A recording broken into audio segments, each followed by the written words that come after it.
Bonjour, dans l'épisode précédent, je t'ai raconté comment Ulysse et ses compagnons ont été punis par les dieux. Après avoir mangé les bœufs sacrés d'Hélios, Zeus a envoyé la foudre détruisant leur navire. Tous les marins ont péri dans les flots, sauf Ulysse, qui, agrippé à un morceau du mât, dérive désormais seul sur la mer déchaînée. Épisode 33, Ulysse revient vers Charybde et échappe à la mort. Ulysse flotte sur les vagues, le visage creusé par la fatigue, les mains crispées sur le bois qui le maintient à la surface. Il lutte pour garder les yeux ouverts, son corps ballotté par les courants violents. Le ciel est gris, la mer noire, et il ne sait pas où il va. Peu à peu, un bruit terrifiant monte à ses oreilles, un grondement sourd, comme un tambour géant battant des profondeurs.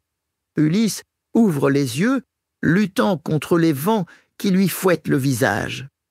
Il reconnaît ce bruit, et son cœur se glace d'effroi. C'est Charybde. Il lève la tête et voit, à quelques encablures, le gouffre monstrueux, immense, noir, terrifiant.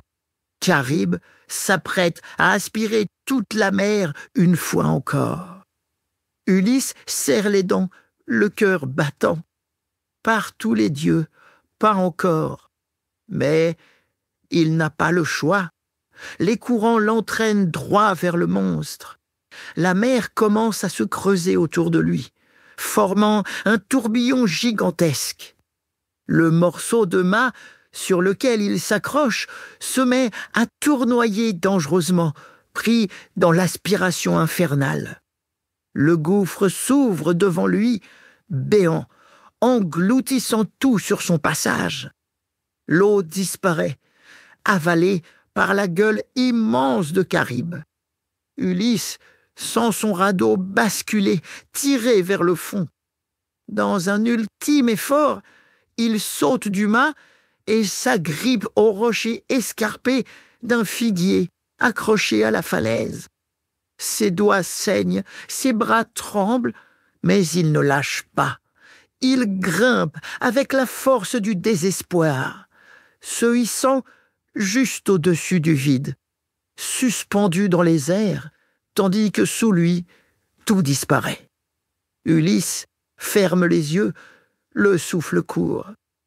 Le gouffre avale l'océan, laissant un immense trou béant.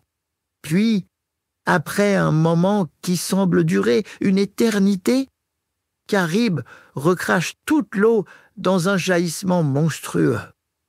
La mer revient en furie, couvrant à nouveau les rochers, engloutissant tout ce qui reste du mât d'Ulysse. Quand le calme revient peu à peu, Ulysse, toujours suspendu à son figuier, attend le cœur battant. Il sait qu'il doit être patient, qu'il faut attendre le moment où la mer sera de nouveau stable. Enfin, voyant que les flots se sont apaisés, Ulysse se laisse glisser doucement le long des rochers.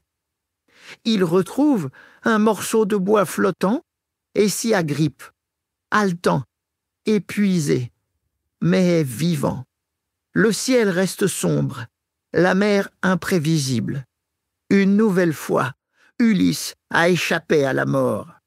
Mais une chose est sûre, son voyage n'est pas encore terminé.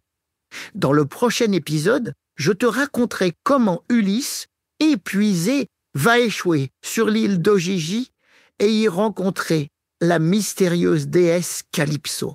Alors abonne-toi vite pour ne rien rater.